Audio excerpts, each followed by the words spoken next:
Saudara-saudari pencinta renungan harian Katolik, Maria Bunda Karmel. Kisah tentang dua anak laki-laki di mana si bungsu meminta harta warisan yang menjadi haknya saat ayahnya masih hidup, tentunya tidak begitu asing bagi kita. Setelah si bungsu menerima harta warisan yang menjadi haknya, ia menghabiskan harta tersebut untuk berpoya-poya, menikmati hidupnya. Tetapi kemudian situasi berubah. Hartanya habis dan ia menjadi penjaga babi di ladang. Ia merasa kelaparan dan karena itu ia hendak makan ampas untuk makanan babi sebagai pengganjal perutnya. Namun malang, tidak seorang pun memberi kepadanya ampas makanan babi. Betapa malang nasibnya. Dalam kemalangan tersebut, ia ingat akan rumahnya. Di rumahnya, semua penjaga tidak berkekurangan dan menerima makanan yang layak. Ia membandingkan situasi dirinya yang sungguh kekurangan dan karenanya bertekad untuk pulang ke rumah bukan sebagai anak, tetapi sebagai penjaga. Baginya, status anak sudah tidak pantas lagi ada dalam dirinya. Diterima menjadi penjaga di rumahnya adalah suatu anugerah, sudah menjadi suatu keuntungan. Maka dengan menahan malu, ia pulang untuk menjadikan dirinya penjaga di rumahnya sendiri.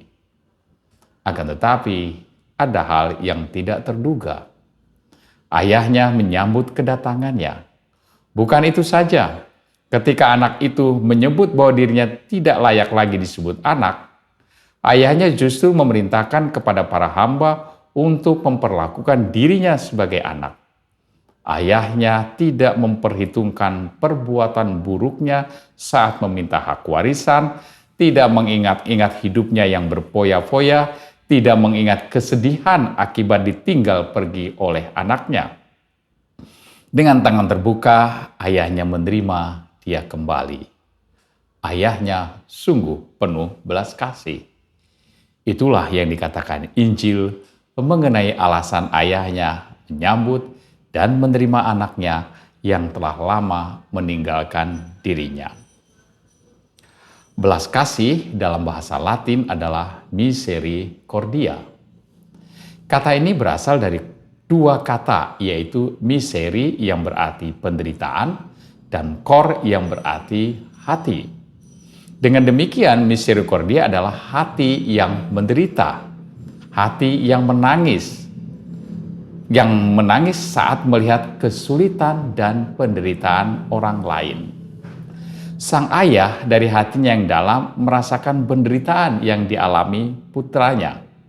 Perasaan ini mengubur semua rasa sakit hati, mengubur semua kekecewaan atas tindakan-tindakan anaknya yang tidak baik. Merasakan penderitaan anaknya, ia melupakan semua. Yang penting bagi dirinya adalah anaknya dipulihkan dari penderitaan. Itulah sebabnya ia berkata, lekaslah bawa kemari jubah yang terbaik dan pakaikanlah kepadanya. Kenakanlah cincin pada jarinya dan sepatu pada kakinya. Ambillah anak lembu tambun, sembelihlah dan marilah kita makan dan bersuka cita. Bagi ayahnya, anak yang hidup kembali, anak yang telah kembali lebih bernilai daripada penderitaan yang pernah dialaminya. Belas kasih karenanya melampaui perhitungan-perhitungan untung rugi, kalah menang, atau balas dendam. Ini adalah cerminan sifat Allah yang tidak pernah mau berhenti untuk mencintai dan mengusahakan yang terbaik bagi manusia, sekalipun manusia kerap tidak setia dan kerap menyakiti hatinya. Dalam perjalanan bangsa Israel misalnya, betapa sering Israel menghujat Allah karena tidak puas dengan kehidupan mereka selama mereka mengikuti Musa dan para nabi. Meskipun demikian, Allah tetap memberi perhatian kepada bangsa Israel saat bangsa Israel mengalami penderitaan karena kesalahan-kesalahan mereka. Begitu besarnya belas kasih Allah. Belas kasih Allah itu, bahkan Ia memberikan putranya Yesus Kristus untuk membebaskan manusia.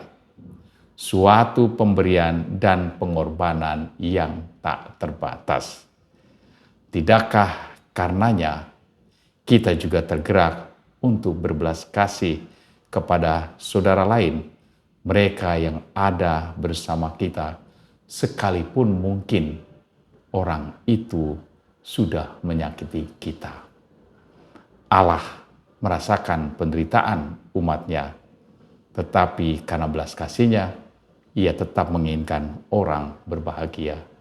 Tidakkah kita juga harusnya melakukan hal yang sama? Tuhan memberkati.